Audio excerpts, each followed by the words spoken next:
या भागात मैत्रिणीच्या प्रेमापोटी दबून राहणाऱ्या विशाखाचं एक वेगळंच नवीन रूप आपल्याला पाहायला मिळणार आहे. विशाखा सगळी सूत्र कशी हातात घेते हे पाहणं देखील रंजक ठरणार आहे. ऐकूया घरटं भाग 5. लेखन सादरीकरण मंजिरी कारेकर. प्रकरण 41. नवीन विशाखा. ए विशू, हातात बांगड्याच फक्त, तोडे पाटल्या घालायच्यास ना? भाजी चिरत भावनाने विचारलं. तुझ्यापासून काही लपलंय का भावना? आईकडे फक्त एवढंच होतं. बाकी जे काही होतं ते बाबांच्या आजारपणात आणि माझ्या शिक्षणात खर्ची झालं. विशाखाने मन मोकळेपणाने सांगितलं. हे बरं आहे आपलं. माझ्या बाबांकडून मात्र 10 तोळे घेतले. रागारागाने भावना बोलत होती. भावना, तुझ्या बाबांकडे आम्ही काही मागायला गेलो होतो का गं? आत शिरत माई म्हणाल्या. तसं नव्हतं म्हणायचं मला, खजील होऊन भावनाने म्हटलं. मी आलेच हां, असं म्हणत भावना तिथून निघून गेली. भावना निघून गेल्यावर माईने विशाखाला म्हटलं. विशाखा, तुमच्या दोघींचं नातं नक्की काय आहे मला नाही माहीत. तुमच्या दोघींमध्ये मी पडणार देखील नाही. पण सासू म्हणून एवढंच सांगते की तूही या घरची सून आहेस. तुझेही हक्क तेवढेच आहेत. तुला लग्न करून घरात आणली आहे. स्वतःच्या स्वाभिमानाला ठेच पोहोचू देऊ नकोस. विशाखा, या घराला घरपण आण. सगळं विखुरलेलं वाटतंय गं, या घराचा दुवा हो. विशाखाला पटलं. भावना एका वेगळ्या विश्वात जगते. तिला स्वतःच्या ध्येयापुढे काहीच महत्त्वाचं वाटत नाही. पण आपण मात्र हे घर पसरू द्यायचं नाही, विखरू द्यायचं नाही. प्रत्येकाला मनानं या घराशी बांधून ठेवायची जबाबदारी आता आपण घेऊया. आता कच खायची नाही. या घरातल्या माणसांनी आपल्यावर आभाळा एवढी माया केली आहे. काही अंशी त्याची अंशरूपाने तरी परतफेड करायची, असं तिने ठरवलं. अर्थात ते एक मोठं आव्हान होतं. तिला या घरात बऱ्याच गोष्टी बदलायच्या होत्या. खाण्यापिण्यापासून भावनांपर्यंत. भावना हरपलेल्या माणसांना एक अर्थ मिळवून द्यायचा होता. तिचा स्वतःवर आणि दत्त महाराजांवर विश्वास होता. उद्यापासून ती एक नवीन विशाखा म्हणून जगणार होती. प्रकरण 42. सुखी आयुष्य. भावना निखिल पुण्याला परत यायला निघाली तेव्हा विशाखाने तिची ओटी भरायला आत बोलावलं. भावना, ये ना जरा, हळदी कुंकू लावते. असू दे विशाखा, नुसतं हळदी कुंकूच लाव. साडी चोळीचा कशाला खर्च? तुसडेपणाने भावना म्हणाली. अगं भावना, दोघंही पगारदार आहोत आम्ही, आणि जावेसाठी एवढं तरी करावंच. माईंचे संस्कारच आहेत तसे. विशाखा असं काही बोलेल असं भावनाला वाटलं नव्हतं. खरं तर मोठी जाऊ या नात्याने तिनेही विशाखाला काहीतरी गिफ्ट द्यायला हवं होतं किंवा निदान ओटी तरी भरायला हवी होती. पण टोमणे कुशंका ह्याच्या नादात ती पूर्णपणे हे विसरून गेली. निरोप घेऊन दोघंही गाडीत बसली. दादांनी नीनाचं लग्न कशा परिस्थितीत झालं हे निखिलला समजावून सांगितल्यानंतर त्याच्या मनातलं किलमिश देखील आता निघून गेलं होतं. गाडीत बसताना निखिल एवढंच म्हणाला. बरं झालं, तुम्ही दोघी मैत्रिणी जावा झालात. आता भांडणं तरी होणार नाही घरात. भावनाने दचकून पाहिलं. म्हणजे हा परत इथे यायचा विचार करतोय की काय? पण सध्या या बाबतीत काही न बोललेलंच बरं. निनाद विशाखाच्या लग्नाची बातमी ऑफिसमध्ये एव्हाना पोचली होती. सगळ्यांना विशाखाबद्दल आपुलकी होतीच. निनादही त्याच्या हसमुख प्रेमळ स्वभावामुळे सगळ्यांचा लाडका होता.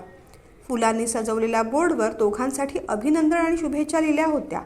लग्नाची एक छोटी पार्टी देखील आयोजित केली होती. दोघांना आनंद झाला. आता आयुष्याची गाडी खऱ्या अर्थाने वळणावर येत होती. विशाखाला मनापासून देवाचे आभार मानावेसे वाटले. तिने प्रार्थना केली. हे देवा, माझ्या सुखी आयुष्याला कोणाचीही नजर न लागो. प्रकरण 43. सूत्र. माई, बरं वाटत नाही आहे का? ऑफिसमधून घरी येताच विशाखाने विचारलं. अगं हो, अंग दुखत होतं जरा म्हणून पडले होते. उठत माईंनी म्हटलं. तुम्ही आरामच करा ना मग, मी जेवण झाल्यावर उठवीन तुम्हाला, विशाखाने म्हटलं. अगं तू बिचारी एकटी काय काय करशील? माई म्हणाल्या. करीन मी, असं म्हणत विशाखाने माईंना बळजबरीने झोपायला लावलं. माईंची दगदग ती पाहत होती. गरम गरम चहा आलं टाकून तिने केला. माई चहा घ्या, थोडं बरं वाटेल. माईंनी चहा घेतल्यावर खरंच त्यांना जरा फ्रेश वाटलं. विशाखा, मी विचार करत होते माझ्या या पाटल्या मोडाव्यात आणि नवीन पाटल्या कराव्यात तुझ्यासाठी. अहो नको माई, तुम्ही काय घालणार मग? विशाखाने कातर स्वरात म्हटलं. अगं मला जायचं आहे कुठे घालून, माई म्हणाल्या. माई, मला माहिती आहे मुलींना आई वडील हौसेने बांगड्या पाटल्या घालतात. माझे आई बाबा असे तर त्यांनी हे सगळं केलं असतं. पण तसं नाही गं. तुमचं लग्नच एवढं घाईत झालं की काही करायला वेळ मिळाला नाही. शिवाय निखिलच्या लग्नात एवढा खर्च झाला होता की काही बॅलन्स देखील उरलं नाही. परत आता निनादच्या एकट्याचा पगार, यांची पेन्शन, यात फार काही उरत नाही बघ. हळूहळू जमवणार आहे मी, पण सध्या तू या पाटल्या ठेव. पाटल्यांची डबी देत माई म्हणाल्या. माई, खरं सांगू, दागिन्यांची आवड नाहीच मला, आणि तुम्ही या गोष्टी मुळीच मनाला लावून घेऊ नका. परत तुमच्या बांगड्या मोडल्या ही गोष्ट निनादलाही आवडणार नाही आणि मला देखील. बरं, मी जेवणाचं बघते हं. विशाखा उठली. किचनमध्ये बऱ्याच वस्तू भरायच्या होत्या. डाळी, पिठं, गाजरं, टोमॅटो, काकडी, आणखीन बरंच काही.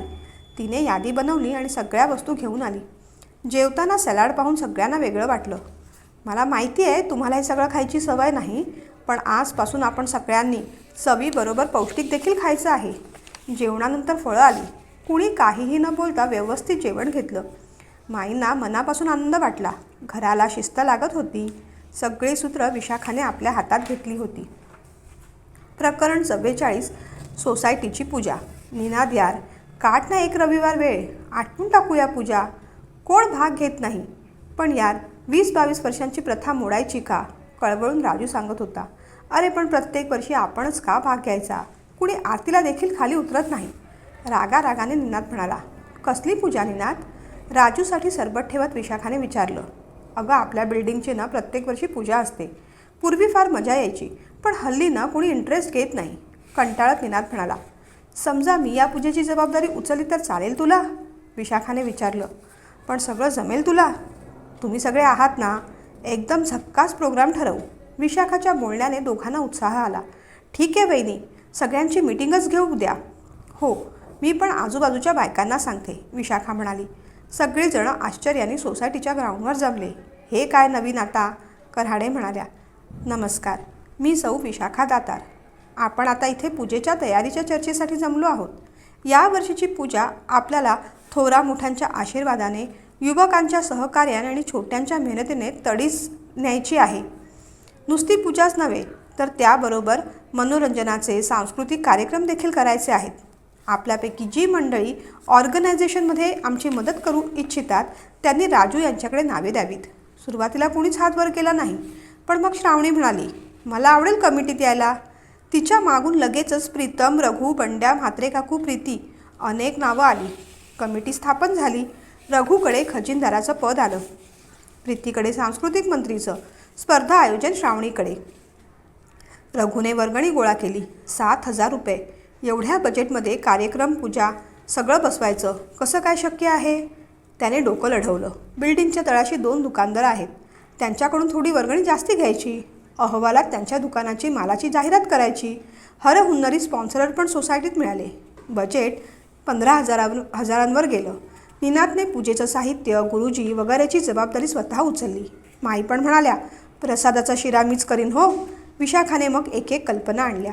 पूजेच्या 2 दिवस आधी स्पर्धा, संगीत खुर्ची, गाण्याच्या भेंडा, 1 मिनिटात मेणबत्त्या लावणे, अशा अनेक स्पर्धा. बक्षीस वितरण पूजेच्या दिवशी. श्रावणीने सुंदरच तयारी केली होती स्पर्धा आयोजनाची. प्रीतीने लहान मुलांचे नाच बसवले, नाटक बसवलं. छोट्या सिद्धूने विठ्ठलाचा मेकअप इतका सुंदर केला होता की दाते आजींनी चक्क नमस्कार केला देवाला. राजे काका काकी पूजेला बसले. पूजा छान पार पडली. कार्यक्रम देखील उत्कृष्ट झाले. अभ्यास करा, नुसतं हुंदडू नका, काचा फोडल्या ना कार्ट्यांनो, अशा सूचना मिळणाऱ्या विद्यार्थ्यांनी एवढं सुंदर कार्यक्रम बसवला होता की कुणाला विश्वासच वाटत नव्हता. खुद्द त्यांच्या पालकांना देखील. सगळं क्रेडिट प्रीती आणि विशाखाला जात होतं. प्रगतीची नवीन दिशा मुलांना मिळाली होती. चूल मूल सांभाळणाऱ्या त्या साध्या बायकांनी सुंदर रांगोळ्या, पाककला स्पर्धा यशस्वी करून दाखवल्या. घरी दादागिरी करणाऱ्या पुरुषांनी पूजेसाठी सोसायटी स्वच्छ केली हे पाहून त्यांच्या बायकांच्या डोळ्याचे पारणे फिटले होते. पूजा उत्कृष्ट झाली. विशाखाचं वारेमाप कौतुक झालं. पण विशाखा, ती मात्र श्रावणी आणि प्रीतमचा विचार करत होती. प्रकरण 45. हितगुज. ऑफिसमधून घरी आल्यावर विशाखा सगळी कामं उरकायची. बऱ्याचदा माई देखील मदत करायच्या, पण श्रावणी मात्र वॉकमन घेऊन लोळत पडायची. माईंनी सांगितल्यावर कामाला हात लावायची. विशाखाने ठरवलं की आज श्रावणीशी बोलायचं. श्रावणी, चल जरा टेरेसवर जाऊया. जेवण सगळं आटपलंय, विशाखा म्हणाली. नको बहिणी, कंटाळा आलाय. चल ना प्लीज माझ्यासाठी. बरं चल, असं म्हणत श्रावणी विशाखाबरोबर टेरेसवर गेली. विशाखाने हळूहळू विषयाला हात घातला. श्रावणी, तू पुढे शिकत का नाहीस? किंवा निदान नोकरीसाठी तरी प्रयत्न कर. घरी बसून स्वतःचं टॅलेंट का फुकट घालवतेस? विशाखाने विचारलं. अगं वहिनी, माझं शिक्षण एवढं पॉवरफुल नाही की मला चांगली नोकरी मिळेल.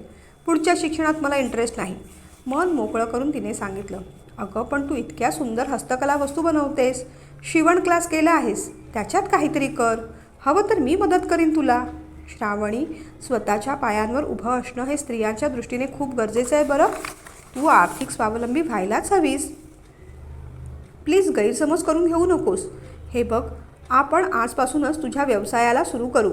माझे 2 ड्रेस शिवायचे आहेत, ते तूच शिव. शिलाई सांग फक्त, विशाखा म्हणाली. खरंच वहिनी? अगं हो, थँक्यू. श्रावणीचा चेहरा उजळला. पण मॅडम, आपल्याला एवढ्यावरच थांबायचं नाही आहे. रुखवाताच्या वस्तूंनी, शोभेच्या वस्तूंची ऑर्डर घेत जा. लघु उद्योगाला सुरुवात करूया आपण. विशाखाच्या बोलण्याने श्रावणीला उत्साह येत होता. बरं, आणखीन एक, तुझ्यासाठी एक स्थळ पाहिले निनादने. मुलगा चांगला आहे, प्रायव्हेट कंपनीत नोकरी करतो. तुझा होकार असेल तर बोलणी पुढे करूया. विशाखाच्या या बोलण्यावर मात्र श्रावणी गप्प झाली. विशाखाचा अंदाज खरा ठरत होता. तिने श्रावणीचा हात हातात घेतला. म्हणाली, काय झालं गं? तुझ्या मनात काही वेगळं आहे का? नाही वहिनी, एवढ्यात लग्न नाही करायचं मला, विषय टाळत ती म्हणाली. का? आणि तसं लग्नासाठी हे योग्य वय आहे तुझं, विशाखा म्हणाली. तरीही नको. ही सोसायटी सोडून मला कुठेही जायचं नाही.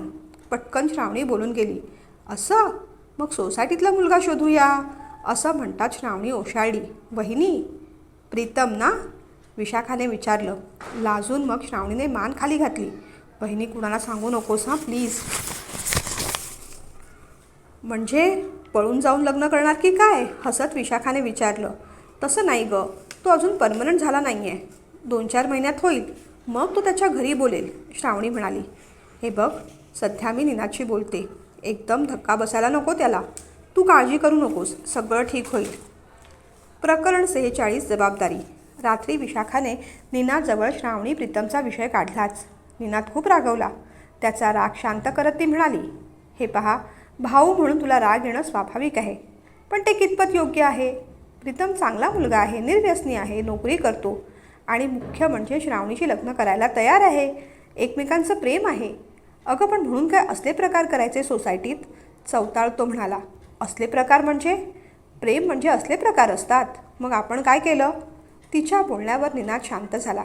निनाद, हे बघ, श्रावणी प्रीतम दोघंही लग्नाचा विचार करायला सक्षम आहेत.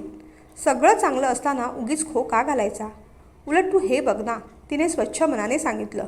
पळून तर गेली नाही ना, विशाखा म्हणाली. निनादला पटत होतं. तो म्हणाला, अगं पण माई दादा तयार नाही होणार.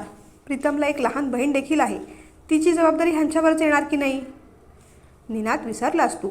आपल्या लग्नाच्या वेळेस श्रावणीने किती मदत केली होती तुला. तिचं मन भावना तू देखील समजून घ्यायला हवं.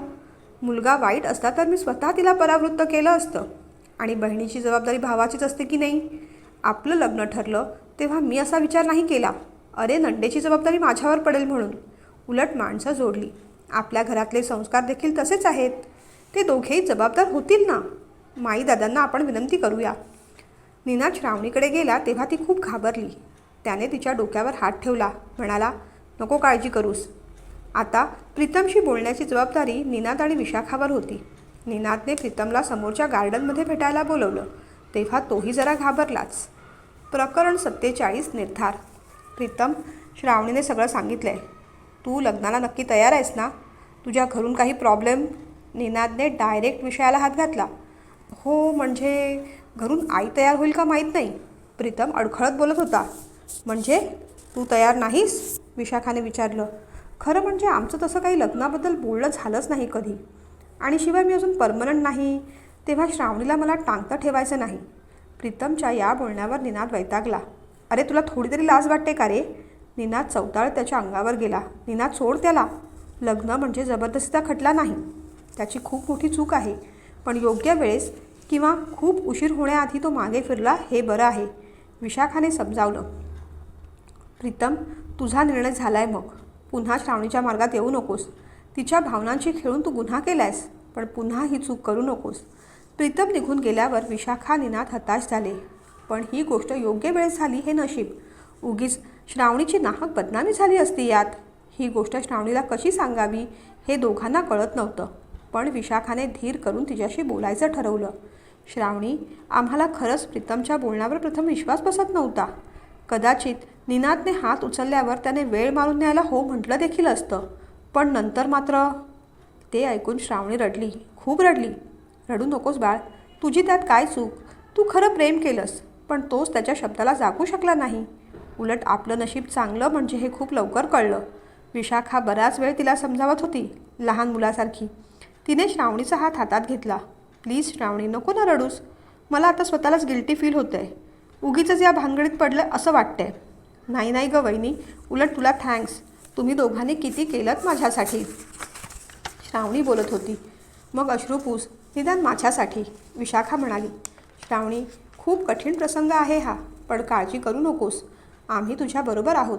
श्रावणी, आता स्वतःसाठी काहीतरी कर. स्वतःच्या आयुष्याला, अस्तित्वाला अर्थ दे. स्वावलंबी हो. आयुष्यात काहीतरी मोठं ध्येय ठेव. ध्येयासाठी प्रयत्न कर. सर्वतोपरी मी तुला मदत करीन. विशाखाच्या बोलण्यातून श्रावणीला एक वेगळा अर्थ उलगडत होता. स्वतःसाठी, इतरांसाठी आता उभं राहायचं. रडत नाही बसायचं. आयुष्याला नवीन अर्थ द्यायचा. हळूहळू तिचा निर्धार पक्का होत होता.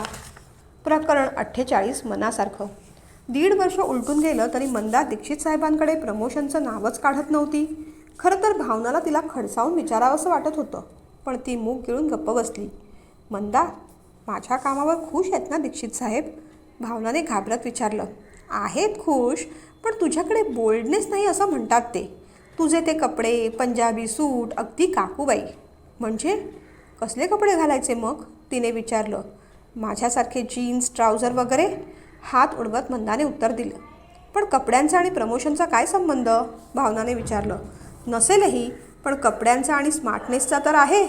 एनिवेज, तू विचारलंस का क्लासबद्दल तुझ्या नवऱ्याला? नाहीतर इथे मी तुझ्यासाठी शब्द टाकायचा आणि तू मात्र सफ्त फेऱ्यांसाठी जाशील नवऱ्याच्या मागोमाग मुंबईला. मंदाचं बोलणं खरं तर भावनाला लागलं, पण ते काही खोटं नव्हतं. निखिल म्हणाला असता तर तिला जावंच लागलं असतं. रात्रीच तिने निखिलकडे विषय काढायचा ठरवलं. अहो, तुम्ही मला काही सांगितलं नाही क्लासबद्दल, काय करू ते? भावनाने लाडीवाळपणे विचारलं. हे पा, मला तुला दुखवायचं नाही, पण तुझी 2 वर्षांची ट्रान्सफर झाली की आपण मुंबईला जाऊया, कडक शब्दात निखिलने सुनावलं. पण तुम्ही विचार केलाय का? 2 बिऱ्हाडं नव्हे 3 बिऱ्हाडं एका घरात कशी राहणार? पुन्हा आपली मुलं, त्यांची मुलं. वादावादी नाही का होणार? त्याचा विचार तू नको करूस. तसं काही झालं तर पाहूया. तू भांडण टाळ म्हणजे झालं, तो म्हणाला. म्हणजे मीच भांडण करते का? भावनाने विचारलं. हे बघ, प्लीज गैरसमज करून घेऊ नकोस आणि झोप आता. भावनाच्या डोळ्यात पाणी आलं. रडू फुटलं तिला. निखिलला पण वाईट वाटलं. रडू नकोस ना, मलाही समजून घे. माझी काही जबाबदारी आहे की नाही माझ्या आईवडिलांप्रती? तो म्हणाला. आणि माझ्याप्रती काहीच जबाबदारी नाही का? माझी सुखदुःख, माझ्या अपेक्षा, आशा मी कुणाला सांगू? रडतच तिने विचारलं. अनेक स्वप्न घेऊन लग्न केलं, पण काय मिळालं? 4 लाथा 16 शिव्या. कधी फिरायला जाणं नाही, काही वेगळं करायची परवानगी नाही. कसं जगायचं माणसानं? रडण्याचा आवाज अधिक तीव्र झाला. निखिलला मग गलबलून आलं. सॉरी बाबा, हस पाहू आता. ठीक आहे, कर क्लास इथे, ओके? नको राहू दे, उगीच सगळ्यांना त्रास होईल. उगीचच तिने म्हटलं. असू दे, मी बघतो काय करायचं ते. तू जॉईन कर क्लास. काहीशा विचाराने तो म्हणाला. खरंच? भावना मग त्याला घट्ट बिलगली.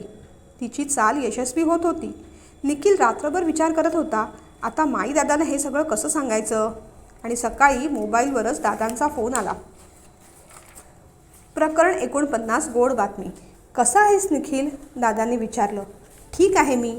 तुम्ही सगळे कसे आहात? निखिलने विचारलं. माईंची तब्येत जरा नरम गरम असते, काळजी करण्यासारखं नाही, पण सारखी तुझी आठवण काढत असते. आणि बरं का, आमच्या दोघांकडून भावनाला क्लास करायची परवानगी कळव. करू दे तिला तिच्या मनासारखं. शिक्षणात आडकाठी नको. दादा प्रेमाने बोलत होते. का दादा, माईला काय झालं? निखिलने विषय बदलत म्हटलं. अरे, तुम्हाला बघावंसं वाटतं, येऊन भेटून जा वेळ मिळेल तसं, दादा म्हणाले. निरोप घेऊन दोघांनीही फोन ठेवला. निखिलला आश्चर्य वाटलं. म्हणजे अगोदरच भावनाने माई दादांना कळवून क्लासची परवानगी घेतली असणार. त्यामुळे आपला बराचसा ताण हलका झाला. भावनाचं त्याला क्षणभर कौतुक वाटलं. त्याने लगेचच ही खुशखबर भावनाला कळवली. भावना, तुझी परवानगी मान्य झाली. निखिलने सगळं सांगितलं. भावना मनातल्या मनात सरफळत म्हणाली, परवानगी कसली, धमकीच दिली होती मी त्यांना. पण ती खूप खुश झाली. मंदालाही तिने खुशखबर कळवली. मंदाच्या चेहऱ्यावर हास्य उमटलं विजयाचं. भावना खूप खुश होती. 3 वर्ष सुटका आणि नंतर मग हळूहळू कायमची मुक्तता. पुन्हा नको त्यांच्यात राहायला. संध्याकाळी निखिलने तिला एका गोष्टीची अट घातली. 10-12 दिवसांनी आठवडाभर मुंबईला जायचं हां. खरं तर भावनाला जीवावर आलं होतं, पण तिने मान्य केलं. तिची सर्टिफिकेट पण आणायची होती. तेही काम होईल. शिवाय जमलं तर आईबाबांकडे देखील राहू 4-5-6 दिवस. तेही गावावरून आले आहेत. मनातल्या मनात बेट ठरवत तिने निखिलला आनंदाने होकार कळवला. क्लासचं निमित्त करून तिथे जायचं आपण टाळलं खरं, पण खरंच क्लास वगैरे जमेल का आपल्याला? जमवायलाच हवं, स्वतःसाठी नव्हे जगाला दाखवायला तरी. पण आलेल्या रिपोर्टचं काय? पहिल्यांदाच रिपोर्ट पॉझिटिव्ह आला होता. तरीही तिला मात्र निगेटिव्ह वाटत होतं. असं वाटत होतं की ॲबॉर्शन करून घ्यावं. इतक्यात नकोच बाळाची भानगड. ॲबॉर्शनला निखिल परवानगी देईल का? पण आपलंही मन त्यासाठी तयार होत नाही आहे. आपल्यालाही मूल हवंच आहे. पण मंदाचं काय? पण आपण मंदाचा एवढा विचार का करतोय? तिने आपल्यासाठी एवढं केलं तरी काय? काही झालं तरी आपण आपल्या बाळाला जन्म द्यायचा. ॲबॉर्शनचा विचार तिने मनातून काढून टाकला. आजच निखिलला ही बातमी सांगावी. उगीच त्याला वाटेल त्याला डावलून मी चेकअप वगैरे करते. तिने फोन लावला. हॅलो, मी बोलतेय. एक गोड बातमी आहे. बातमी सांगताच निखिल आनंदाने किंचाळला. काय? प्रकरण 50 कामाची सुरुवात. श्रावणी, ह्या बघ 3-4 ऑर्डर्स आल्या आहेत माझ्या ऑफिसमधून. 2 रुखवाताच्या आहेत, 2 ड्रेस शिलाईचे आहेत, 2 सिरॅमिक पॉटच्या आहेत. माझा तू शिवलेला ड्रेस त्यांना खूप आवडला, विशाखा कौतुकाने सांगत होती. श्रावणीला देखील उत्साह वाटत होता. पैसा हातात येत होता. विशाखा वहिनीमुळे ती स्वावलंबी होत होती. रात्रभर जागून तिने ऑर्डर्स पूर्ण केली. खूप थकलेलं वाटलं, पण समाधान वाटत होतं. काहीतरी विशेष करतो याचं. वहिनी, तू अजून जागी? आश्चर्याने तिने विशाखाला विचारलं. नाही ग, पाणी प्यायला उठले तेव्हा किचनचा लाईट चालू दिसला. बंद करायला येणार तोच तू काम करताना दिसलीस. पण तू किचनमध्ये का बसलीस? अवघडल्यासारखं नाही होत? विशाखाने तिच्या हातात चहाचा कप देत विचारलं. चहाचा घोट घेताच श्रावणीला खूप बरं वाटलं. थँक्यू वहिनी चहासाठी. अगं हॉलमध्ये ना माईदादा झोपतात. मग लाईट कसा लावू? ठीक आहे, होतं ॲडजस्ट. विशाखा जेवढं घरी तेवढंच ऑफिसमध्ये पण प्रयत्न कष्ट करायची. तिचीही इन्क्रीमेंट चांगली झाली आणि सुदैवाने निनादही काम वेळेवर पूर्ण करून देत असल्यामुळे त्याचंही इन्क्रीमेंट छान झालं. नाडकर्णी मॅडमना विशाखा खूप आवडायची. सदैव दुसऱ्यांसाठी धडपड करणारी लोक कुणाला आवडत नाहीत. हस्तकला, लघु उद्योगासाठी त्यांनी मोठी ऑर्डर आणली होती. विशाखाला आनंद झाला. श्रावणीला एकटीला हे जमेल का पण करायला? जमेल, नक्की जमेल तिला. मनातल्या मनातच तिने ठरवून टाकलं. कधी घरी जाते आणि श्रावणीला सांगते असं तिला झालं होतं. श्रावणी, देवापुढे आधी पेढे ठेव. तुला एक मोठी ऑर्डर आली आहे आमच्या मॅडमकडून. तिने कॉन्ट्रॅक्ट कॉपी वाचली.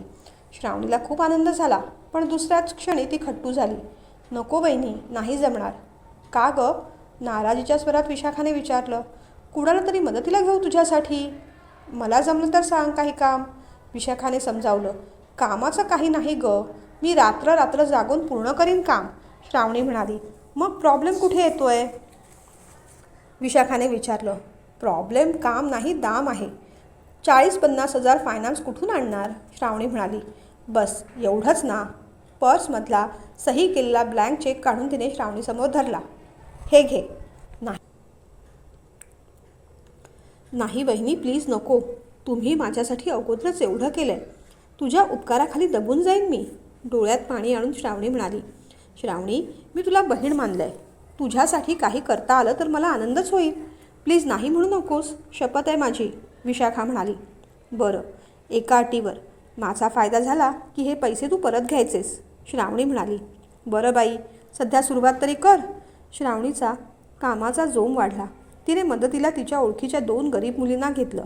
आता एवढी मोठी ऑर्डर करायची म्हणजे किचनमध्ये मावणं शक्यच नाही. विशाखाने विचार केला. एवी देवी निखिल भाऊजी आणि वहिनींची खोली तर रिकामीच आहे. शिवाय आणखीन 3 वर्ष तरी ते दोघं इथे येणार नाहीत. श्रावणीला ती ही खोली वापरायला दिली तर? मनात विचार आला, पण भावना याचा गैरअर्थ तर घेणार नाही ना? पण तिच्या बिनबुडाच्या विचारांसाठी श्रावणीची गैरसोय कशाला? दादांकडे परवानगी मागून तर पाहूया. मग तिने दादांकडे विषय काढलाच. दादा, अहो श्रावणीच्या कामाचा व्याप वाढतोय. मदतीला 2 मुली आहेत, पण जागेचा प्रश्न उरतोय. किचनमध्ये बसणं अवघड आहे आणि भाड्याने जागाही महाग मिळेल. म्हणून मग ती थांबली. अगं बोल ना, काय ते स्पष्ट सांग. दादानी हमी दिल्यावर तिला बरं वाटलं. भावनाची खोली ते इथे येईपर्यंत वापरायला दिली तर श्रावणीला? हो, काय हरकत आहे. एवी तेवी 3 वर्ष तर ती दोघं इथे येणारच नाही. मग खोली बंद ठेवण्यापेक्षा घरात इतर कुणाला त्याचा फायदा झाला तर चांगलीच गोष्ट आहे. आणि घरात आपलं तुपलं कशाला करायचं. वापरू दे तिला खोली. दादांच्या बोलण्याने विशाखाला आनंद झाला. भावनाची खोली तिने आवरून ठेवली, धूळ साफ केली. श्रावणीच्या लघुउद्योगाची सुरुवात घरापासूनच झाली. पण इथेच तर ठिणगी पडणार होती. भावना आता कसं रिॲक्ट करेल आणि तिच्या गुड न्यूजचं पुढे काय काय निर्णय घेईल ती पाहूया पुढच्या भागात.